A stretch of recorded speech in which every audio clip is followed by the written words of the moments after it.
Assalamualaikum, saya Nurul Hanis.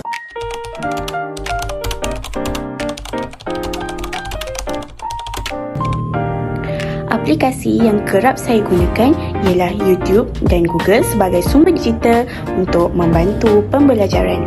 Ini kerana YouTube dapat menyediakan video yang mudah difahami, manakala Google dapat memberikan saya maklumat dengan lebih cepat.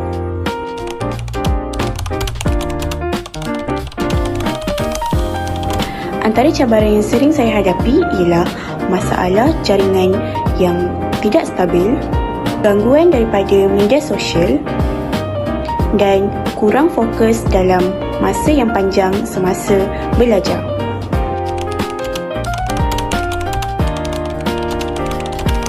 Ya, saya akan terus menggunakan sumber digital pada masa hadapan kerana ia membantu saya dalam pembelajaran.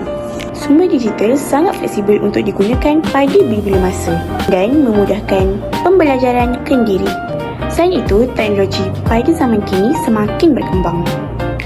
Jadi, sumber digital semakin penting dalam pembelajaran dan pendidikan.